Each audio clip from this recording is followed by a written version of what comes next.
My name is Bill. Most people know me as Napoleon. I form a member of the Tupac Outlaws. In my short life, man, I experienced a lot of things out there. Flown on private jets, albums that sold over 40 million copies worldwide, shootouts, street fights, club fights, whatever you name it, been there, done that. Man, I experienced the ups and downs of this fast life. So I want to share with you my story. This Napoleon, life of an outlaw.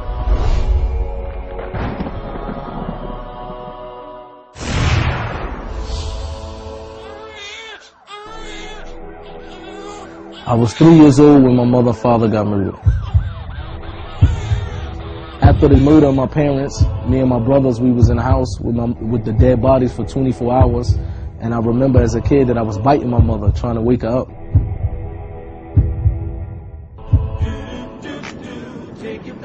I grew up in the house of my grandparents after the death of my mother and father. So whatever I would see out on the block, drug dealing or whatever, I would go in my room and I would write a song out of it. You know, it was a way for me to relieve whatever was inside of me. I was able to put it on paper. All I can remember all his life, he loved rapping. And I remember the first time I met Pop, man, he asked me to rhyme for him. I rhymed for him, we hit it off, and the rest is history. He got close with Pop. He looked at Pop like a big brother or a father figure, you know, someone to look up to. Tupac was, him and Pac was bonded real tough. I think Muta had become one of Tupac's extended family members. Hey tonight. Yo, Fur was a very fast life, man. Parties every night, private jets. We was living like kings. There was a certain amount of arrogance they all had during that time because they were on cloud nine.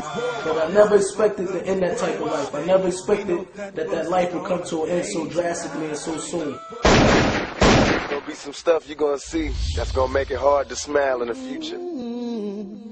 Yasmin called Gaddafi's mother and said Tupac just got shot. I couldn't believe it, you know what I mean? And you know, but the first thing that I said in my head, well, he got shot 5 times before. He's gonna take this, come out, do records, sell millions of records again. But when I actually saw him in a hospital bed, to me, I knew for right there that it didn't look like he was gonna make it. You know, and Pac loved him, and them two was bonding. So I know it affected him real hard. Once again, Tupac Shakur dead at the age of 25. It was a time when I was in the music industry and I had 3 houses at one time. Money was coming in, but I didn't have no inner happiness, you know what I mean? I didn't have the happiness inside of me. So I knew that it had to be something else out there that could bring happiness besides money, jewelry, cars, and fame. Because once you get to a certain level, you start searching. And what I did is I turned to experiment different drugs, and I turned to drinking alcohol real heavy. He was always liquored up. He was always liquored up and smoking weed. I seen him wild out with the girls, wild out drinking alcohol, getting drunk, fighting. And I happened to one day be in a recording studio, and I was very intoxicated. And I got into a fight with my little brother, and it got to the point where I almost probably killed my little brother. I hurt him so much that he had to go to the hospital to get staples in his head. And it happened to be a Muslim brother who was in the parking lot, and he broke the fight up. He calmed me down. He came and spoke to me. I said, imagine tomorrow waking up sober and realizing that you killed your brother. How would you feel about that? He was asking me to come to the masjid, and for a while I was ignoring him. And when I first went up there, I remember I went up there deep, about 20 or 30 boys with me. And I went there expecting that it's just going to be like how I roll everywhere else with a posse, a crew, and we just going to hang out. But when I went there, that's when I seen something different that basically inclined me to want to know more about what these people was upon. That's what changed my life ever since then.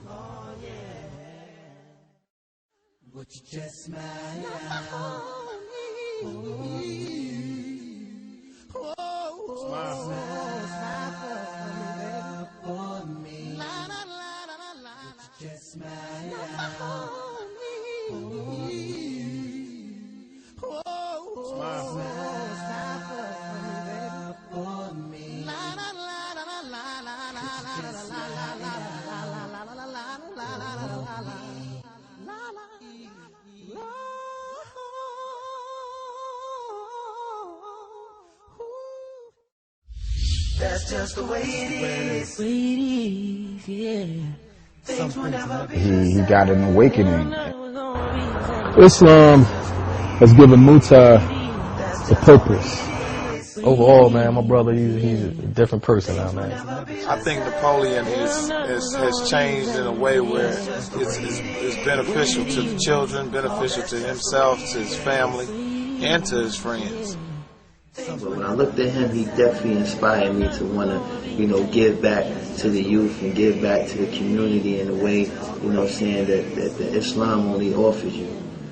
He had a lot of potential, but he also had a lot of anger and unresolved issues that I think Islam probably gave him solace and peace. Muta is a good brother, and personally, I'm striving to be more like him. Napoleon, may Allah reward you, bro. You're a good dude. You're ahead of your time. You're a leader and a sign for all of us. And, I'm going to ride with you to the wheels for law. Where's me, a little homie, young little big H. Ryder. Assalamu alaikum.